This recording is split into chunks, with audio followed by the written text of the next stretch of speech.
For BamaCentral.com, my name is Clay Miller, and this is the Extra Point. Today, I'm joined by Katie Windham to discuss a little bit of Alabama softball. And last time we talked, Katie, we talked about how this team has championship aspirations, and that's what their goal is. And we're getting to the end of the year when it's time to start thinking about that. But they've lost 3 of their last 4 games, including last night to Western Kentucky. So what are you seeing with this team right now? What's really going on?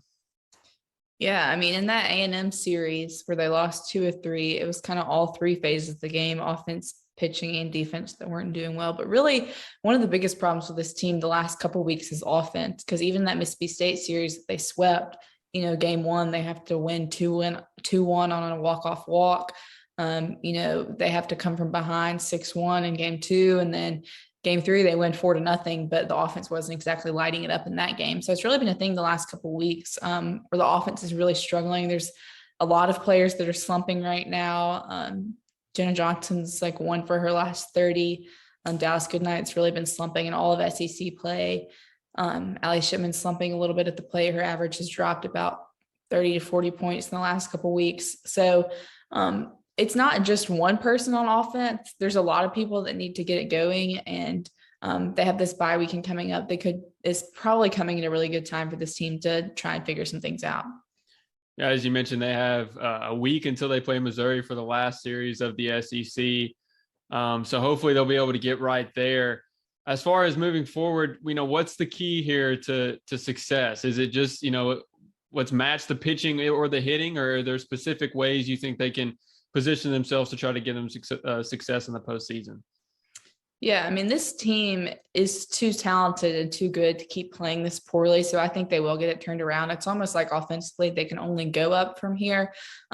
There's so many people that have been slumming. At some point, they got to break out of that. And so, like I said, kind of having the bye weekend should be a good time for them to kind of regroup. And then going up against a Missouri team that's actually started out pretty rough in SEC play, but it's been pretty hot of late, swept Kentucky last weekend. So I think a key for this team will be really, when they were doing so well on offense against Florida and against Georgia, Patrick Murphy talked about passing the bat down.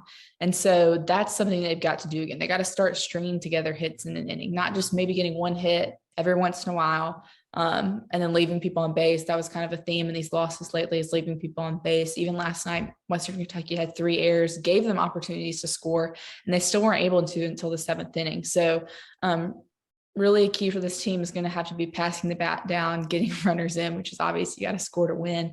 And I think once you get into the postseason, it's a whole new slate. The slate is wiped clean. They'll be facing teams they haven't faced a lot, even though they could potentially face an SEC team in supers. But I think it'll be good for them to get out of the conference and face some new teams that maybe haven't seen them as much and that they haven't seen as much. Right. Like you said, they have a week to kind of get ready for Missouri. But besides that, not a lot of time to get right. So hopefully they can put together that pitching and that batting and make a run in the postseason. Thank you for joining me today, Katie. Appreciate your time. Once again, for BamaCentral.com, my name is Clay Miller, and this has been the Extra Point.